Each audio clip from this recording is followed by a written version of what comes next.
Hi everyone, welcome to our channel Lawless. Myself Ritik and I am going to continue our series of landmark judgment of CRPC with the case title Hardeep Singh vs State of Punjab. ये case mainly section 319 of CRPC से बात करता है, जो बात करता है power of magistrate और court to issue summon during the process of inquiry और trial based on the evidence collected in the stages. तो इसमें फैक्ट्स क्या है कि ना अलग अलग हाई कोर्ट्स ने इस पर ना एक डिफरेंट इंटरप्रिटेशन की थी सेक्शन 319 ऑफ CRPC से रिलेटेड। इसीलिए जो मामला तो ये था ये सुप्रीम कोर्ट पे जाता है और कुछ इसमें इशू थे जिन पे सुप्रीम कोर्ट एक प्रॉपर आंसर देती है। उनमें से पहला इशू तो ये था कि ना जो इस सेक्शन में 319 सबसेक्शन 1 ऑफ CRPC, इस सेक्शन में जो वर्ड है ना एविडेंस, इसकी जो इंटरप्रिटेशन है ये एक नैरो वे में होनी चाहिए या एक वाइडर टर्म में होनी चाहिए। और इसमें कहना चाह रहे हैं कि जो इन्वेस्टिगेशन के दौरान जब हमें एविडेंस जो मिलते हैं तो उनका यूज़ होना चाहिए जब सेक्शन 319 की पावर जो है वो कोर्ट एक्सरसाइज करता है नहीं।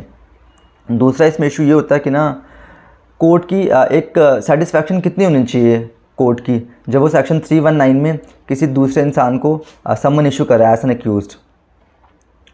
और तीसरा इशू इसमें ये होता है कि ना जो वर्ड यूज़ हुआ ना एविडेंस सेक्शन 319 में, क्या वो एविडेंस सिर्फ क्रॉस एग्जामिनेशन जब होगा उन बेसिस पे लिया जाएगा या एग्जामिनेशन इन चीफ के सब्सटेंशियल बेसिस पे भी सेक्शन 319 ऑफ CRPC के अंडर जो कोर्ट है वो प्रोसीड कर सकता है। ये तीन मेजर इशू थे जिसमें कोर्ट कुछ ऑब्जर्वेशंस देती हैं। चलिए उन्हें एक करके पढ़ते हैं। पहला तो इसमें कोर्ट कहते हैं कि ना जो ट्रायल है ना जब चार्जेस फ्रेम होते हैं उसके बाद ये शुरू होता है और ना जो इंक्वायरी है ना वो एक प्री ट्रायल प्रोसेस है। लेकिन जब इंक्वायरी होती है ना अंडर सेक्शन 200, 201, 202 ऑफ CRPC, तो कहीं ना कहीं ना मतलब कहीं कोर्ट कहना चाह रहा है इसमें कि ना ये जो इंक्वायरी है और इन इंक्वायरी के बेस पे जो एविडेंस कलेक्ट होते हैं वो हम सेक्शन 319 के अंडर यूज़ कर सकते हैं किसी दूसरे इंसान को समन भेजने के लिए और दोनों को कॉर्पोरेट करके एक सब्सटेंशियल एविडेंस उसे बनाया जा सकता है। दूसरा पॉइंट इसमें कोर्ट कहते हैं कि ना जो डिग्री ऑफ सेटिस्फैक्शन है ना इन केसेस में जिसमें हम बाद में समन इशू कर रहे हैं, ट्रायल के बाद जब हम ट्रायल के बीच में जब हम किसी दूसरे इंसान को समन इशू कर रहे हैं एविडेंस के बेसिस पे, तो इन दोनों केसेस में जो कोर्ट की सेटिस्फैक्शन है एकदम अलग होती है। क्योंकि एक केस में क्या हो गया कि ना आपके अगेंस्ट में केस इनिशिएट हुआ, उसके बाद ट्रायल हुआ और ये सब प्रोसेस हुआ। लेकिन दूसरे केस में समन तब भेजा जा रहा है जब ट्रायल चल रहा है, तब आधी चीज़ें ऑलरेडी हो चुकी हैं और कहीं ना कहीं जो ट्रायल का प्रोसेस है इसमें डिले आ रहा है। तो इसीलिए इन दोनों केसेस में कोर्ट की सेटिस्फैक्शन जो है वो एक डिफरेंट लेवल पे होनी चाहिए। अब तीसरा जो इसमें कोर्ट ने ऑब्जर्वेशन दिया वो ये है कि ना जब चार्जेस फ्रेम होते हैं तो ट्रायल का प्रोसेस जो है ना जब फ्रेमिंग ऑफ चार्जेस हो जाती है ट्रायल का प्रोसेस उसके बाद से शुरू हो जाता है, ना कि तब जब कोर्ट कॉग्निजेंस लेती है। ये तीसरा पॉइंट था।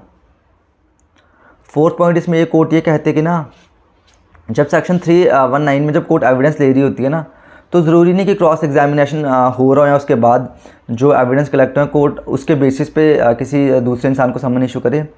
अगर एग्जामिनेशन इन चीफ हो चुका है या वो हो रहा है और उसके बाद भी कोर्ट को सब्सटेंशियल एविडेंस मिल रहे हैं ना कि इसमें कोई और इंसान भी है जो अक्यूज़ है, तो उन बेसिस पे भी कोर्ट जो है वो समन इशू कर सकती है। और लास्ट पॉइंट इसमें कोर्ट बोलते हैं कि ना जब हम चार्जेस फ्रेम करते हैं, जब हम वो चार्जशीट फाइल करते हैं, तब उसके बाद इंक्वायरी होती है कोर्ट के थ्रू और उसके बाद चार्जेस फ्रेम होते हैं।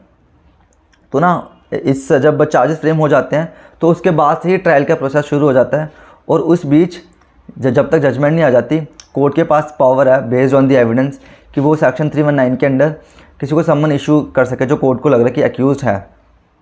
लेकिन कुछ स्टेजेस हैं जैसे कि जो स्टेज है सेक्शन 207 और 208 ऑफ CRPC में, क्योंकि ये प्री ट्रायल स्टेज होते हैं और इनमें मैजिस्ट्रेट का कहीं ना कहीं काम एडमिनिस्ट्रेटिव होता है ना कि जुडिशल। इसलिए इन केसेस को छोड़ के बाकी केसेस में चार्जेस फ्रेम होने के बाद जो कोर्ट है वो समन इशू कर सकती है अगर उससे लग रहा कोई दूसरा अक्यूज़ भी है। ये मेन इसमें ऑब्जर्वेशन थी। और बाकी इसी तरह आप हमारे लैंडमार्क जजमेंट की सीरीज़ को सपोर्ट करने के लिए हमें फॉलो भी कर सकते हैं। Thank you.